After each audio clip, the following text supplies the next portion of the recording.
আপনাদের কাছে কিছু কথা বলতে চাই। শরণার্থীকালের ভয়াবহ বন্যায় যারা মৃত্যুবরণ করেছেন, যারা অসুস্থ হয়ে পড়েছেন বা যারা সর্বস্ব হারিয়েছেন, যারা দুঃসহ জীবন যাপন করছেন, তাদের স্মরণে রেখে আজকের কথাগুলো বলছি। বন্যা দুর্গতদের জীবন দ্রুত স্বাভাবিক করার জন্য যাবতীয় উদ্যোগ সরকারি বেসরকারি পর্যায়ে নেবার আয়োজন করেছি। ভবিষ্যতে সকল ধরনের বন্যা প্রতিরোধে আমাদের আভ্যন্তরীণ এবং প্রতিবেশীদের সঙ্গে যাতে যৌথভাবে নেওয়া যায় সে আলোচনা শুরু করেছে।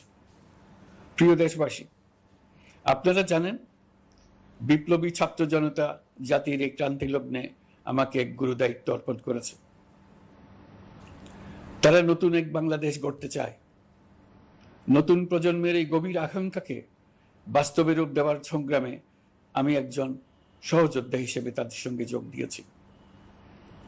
দেশের সকল বয়সের, সকল পেশার, সকল মতের, সকল ধর্মের সবাইকে বিনা দ্বিধায় এই সংগ্রামে যোগ দেওয়ার আহ্বান জানাচ্ছি। প্রিয় দেশবাসী, লক্ষ লক্ষ শহীদের রক্তের বিনিময়ে এবং লক্ষ লক্ষ মা বোনের আত্মদানের বিনিময়ে যে বাংলাদেশ আমরা পেয়েছিলাম তা ফেসিবাদ এবং স্বৈরাচারের হাতে ধ্বংস হয়ে গেছে। আপনারা দেখেছেন আমাদের প্রতিটি প্রতিষ্ঠানকে তারা কিভাবে শেষ করেছে। দেশের রন্ধ্রে রন্ধ্রে ঢুকে গেছে দুর্নীতি।